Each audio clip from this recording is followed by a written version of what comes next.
उत्तराखंड संस्कृत विश्वविद्यालय हरिद्वार में सनातन धर्म की सुरक्षा और शिक्षा जिहाद, बहुत सारा मैटर लिखा है आपने।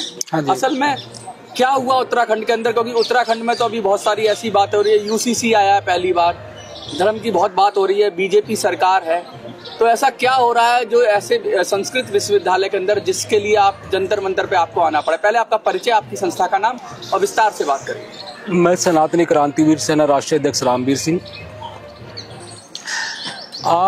मैं सिर्फ यहाँ पे धर्म की ही बात करूँगा, मैं सत्ता ये राजनीति की बातें मैं नहीं करूँगा, क्योंकि मैं एक धर्म योद्धा हूँ, अपने सनातन धर्म से प्यार करता हूँ और मेरा परम कर्तव्य है कि मैं अपने सनातन धर्म के लिए कुछ करूँ और जीवन का उद्देश्य यही है कि कुछ करके जाऊँ। तो कोई राजनीति या कोई ऐसी चीज़ अपने अंदर नहीं है, अपना सीधा सीधा लक्ष्य है। हम किसी को कुछ नहीं कहेंगे, ना हमें किसी से कोई प्रॉब्लम है। अगर कोई हमारे साथ में या हमारी सनातन संस्कृति के साथ में, सनातन धर्म के साथ में कोई गलत व्यवहार करेगा, दुर्व्यवहार करेगा, तो हम उसको बख्शेंगे नहीं। हमसे जो भी होगा हम करने का प्रयास करेंगे। क्या क्या समस्याएं आ रही हैं, क्या दुर्व्यवहार हो रहा है उत्तराखंड संस्कृत विश्वविद्यालय में जो आप यहाँ आना पड़ गया? 1971 के अंदर एक सांस्कृतिक विश्वविद्यालय का निर्माण हुआ था हरिद्वार बादराबाद के अंदर। तो वहाँ पे जब उसका निर्माण जब हुआ तो उसका एक संविधान बना था और उस संविधान का उद्देश्य ये था बनाने का कि इसके अंदर सनातन धर्म के पौराणिक इतिहास और हमारे जो वीर महान क्रांतिकारी है उनकी जीवनी का ही अध्ययन किया जाएगा। लेकिन वहाँ से चलते चलते वहाँ पे कुछ सालों बाद, मतलब अब तक सन 2015 तक वो ठीक चला है। उसके बाद में क्या हुआ कि वहाँ के वाइस चांसलर चेंज होते हैं और जो चेंज हुए हैं उनका नाम है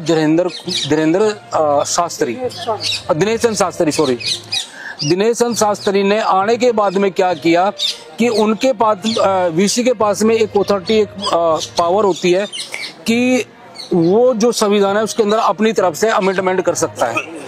तो उन्होंने क्या किया कि वहाँ से पौराणिक इतिहास हटा के वहाँ पे शिक्षा ऑप्शन उन्होंने डाल दिया, मतलब छेड़छाड़ कर दी पूरे। हाँ, पूरी छेड़छाड़ कर दी है।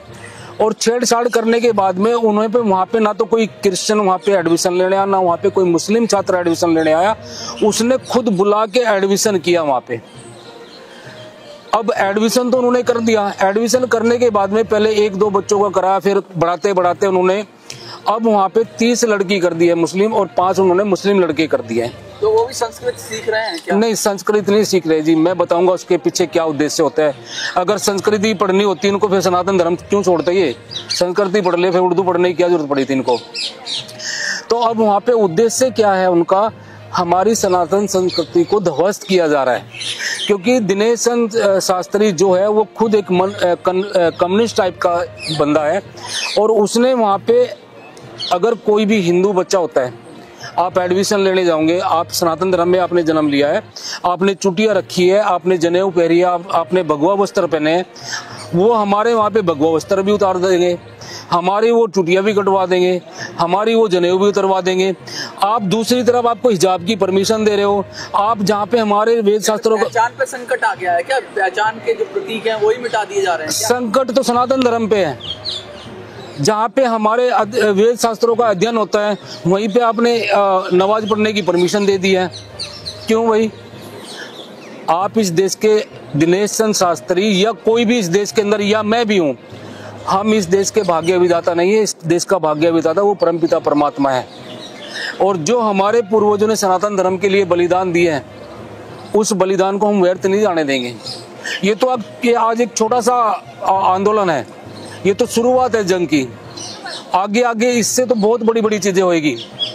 या तो उनको प्यार से मानना पड़ेगा, नहीं प्यार से मानेंगे तो फिर दूसरे भी तरीके हैं, बहुत सारे रास्ते हैं हमारे पास में। लेकिन सनातन धर्म के लिए अब वहाँ पे सीधा सीधा हिंदू जो बच्ची है उनको धमकी दी जाती है, हम मुस्लिम हैं, हमें लड़ना भी आता है। अरे तुम्हें लड़ना आता तो तुम हिंदू धर्म छोड़ के मुस्लिम नहीं बनते, तुम्हें लड़ना ही नहीं आया। जिसको जान प्यारी थी वो मुसलमान हो गए और जिसको आन प्यारी थी वो कुर्बान हो गए। और कहते हैं कि हम डरते नहीं है। डर तो तुम्हारी रगों में भरा हुआ है, और आप डरते या नहीं डरते हमें उस चीज से कोई मतलब नहीं है। हमें किसी चीज से कोई मतलब नहीं है। अगर विरोध नहीं है आपका मतलब? विरोध भी है, अगर आप हमारे साथ में इंटरफेयर करेंगे तो। मतलब आपके मामलों में दखलंदाजी नहीं होनी चाहिए। हम आज तक किसी मदरसे में गए, आप उर्दू क्यों पढ़ रहे हैं, आप कुरान क्यों पढ़ा रहे हैं या कुछ भी कर रहे हैं, हमें कोई मतलब नहीं है। आप अपनी शिक्षा ग्रहण करिए, आप करें, लेकिन आप हमारे बीच में भी तो इंटरफेयर नहीं कर सकते हैं ना, और ना ही हम करने देंगे। तो हमारा उद्देश्य सीधा सीधा भारत सरकार, उत्तराखंड सरकार से यही विनती है कि आप उस इंसान को वहां से बाहर निकालिए। अजय परमार, दिनेश शास्त्री, ये 2 बंदे हैं। और जो बच्चे वहां पे सन 2023 में भाई साहब वहां पे कम से कम 50 बच्चों ने आत्महत्या करने का प्रयास किया गया था, और आज भी जो बच्चा वहां पे सनातन धर्म के लिए आवाज उठाता है, वो उनके परिवार वालों को धमकी देते हैं कि तुम्हारा बच्चा ऐसे कर रहे हैं। पुलिस प्रशासन का वो दबाव डलवाते हैं, गुंडागर्दी करते हैं वहाँ पे। तो ये कौन सी शिक्षा दे रहे हैं आप? जो आपने कहा शिक्षा का उपसर्ग जोड़ा गया, कोई शब्द आपने इस्तेमाल किया, हाँ। तो उसमें क्या है, ऐसा क्या है जो आपको मतलब आपको सही नहीं लग रहा? क्योंकि पहले जो इतिहास था उसके अंदर नया जो उन्होंने जोड़ा, अमेंडमेंट किया, हाँ। तो उसमें ऐसी क्या चीजें आ गई जो कि नाकाबिले बर्दाश्त या कहेंगे जिसको बिल्कुल बर्दाश्त करने योग्य नहीं है? जिस उद्देश्यों को लेके उस विश्वविद्यालय का निर्माण हुआ था, वो निर्माण इस करके हुआ था कि यहाँ पे पौराणिक इतिहास पढ़ाए जाएंगे। अच्छा। आपने शिक्षा अमेंडमेंट उसके अंदर कर दिया है, धर्म की शिक्षा मिलेगी क्या? हाँ, धर्म की शिक्षा मिलेगी। अब वहाँ पे जो मुस्लिम छात्र है, वो स्पष्ट रूप से ये कहते हैं कि हमें हमारा मुगलिया इतिहास पढ़ना है, हमें तुम्हारे इससे कोई मतलब नहीं है। अच्छा। जब आपको मुगलिया इतिहास पढ़ना है तो अपने घर पे बैठ के पढ़िए, बहुत सारे स्कूल है वहाँ पे पढ़िए, मदरसे में पढ़िए। हाँ, आपको संस्कृति विश्वविद्यालय के अंदर ही बैठ के क्यों पढ़ना है? और आप एक बात देखिए ना, उनको वहाँ पे स्पेशल हिजाब की परमिशन दे रहे हैं। हमारा कोई बच्चा वहाँ पे जाता है, दाढ़ी कटवा देंगे, आप उनकी जनेऊ उतरवा देंगे, उनकी चुटियां कटवा देंगे, तो कौन सा तरीका है ये? आप उसके अंदर ही नमाज पढ़वा रहे हैं। अरे सांस्कृतिक विश्वविद्यालय के अंदर नमाज पढ़वाने का क्या मतलब है भाई? तो ये सब क्या सेकुलर होने के नाम पे किया जा रहा है, जबरदस्ती की जा रही है? मैं तो सीधा बोलता हूँ जी, मुझे किसी का कोई डर नहीं, मैं उस परमपिता परमात्मा से डरता हूँ। ऐसे लोग ना, तो मैंने अपने जीवन में कानून का रास्ता इस्तेमाल, कानून कुछ नहीं है इस देश के अंदर। जिसके पास पैसा है उसका कानून है, जो सत्ता में बैठा है उसका कानून है।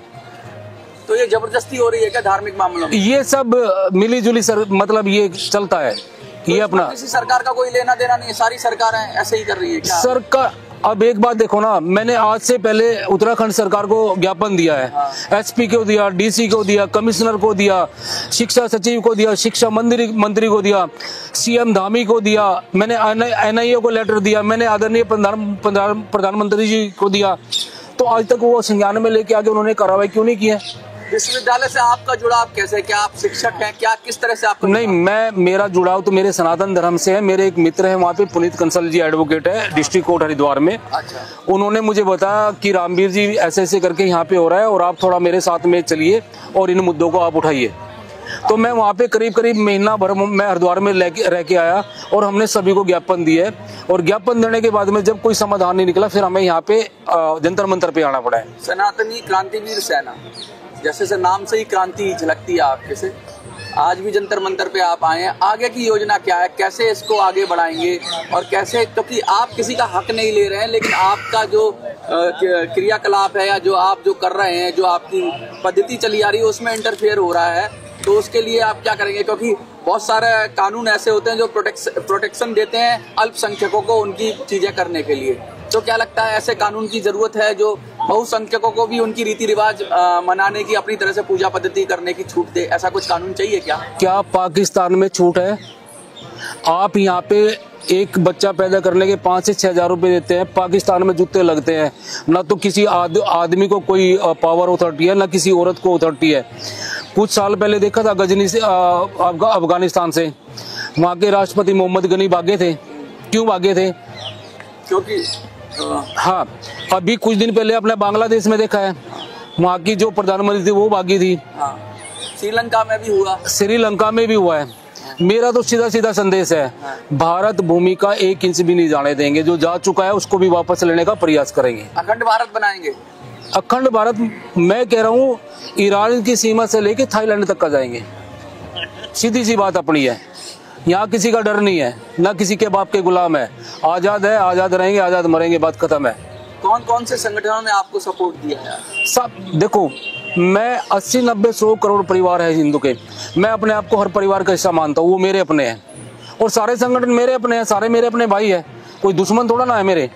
वो साथ आए ना आए उसका वो एक अलग महत्व होता है, लेकिन भाई मेरे छोटे भाई है या मेरे बड़े भाई है तो मेरा फर्ज है, मैं सबके लिए काम कर रहा हूँ। तो जो आपका जो भी आंदोलन होगा, जो भी महायज्ञ आपने लिखा है, क्या ये सारे भारतीय संविधान कानून के दायरे में करेंगे या फिर कुछ अलग? अगर संविधान और कानून, हाँ। मैं देखो आपने संविधान की बात की है, मुझे संविधान चाहिए भीमराव अंबेडकर का, जो अमेंडमेंट की है संविधान के अंदर कांग्रेस ने, मुझे वो संविधान नहीं चाहिए। जो शब्द जोड़े गए हैं, आप कह रहे हो सेकुलरिज्म का जो शब्द आ गया वो सोशलिस्ट और सेकुलरिज्म, कांग्रेस के अंदर जो ये बक्का बोर्ड है वो नहीं था। हाँ, वक्फ बोर्ड, हाँ वक्फ बोर्ड वो नहीं था। अमेंडमेंट बिल आ रहा है। हाँ, ये भाई साहब पता है क्या, देखो ये तो संविधान को तो एक रखेल बना दिया है, संविधान को एक रखेल बना दिया है राजनीतिक पार्टियों ने।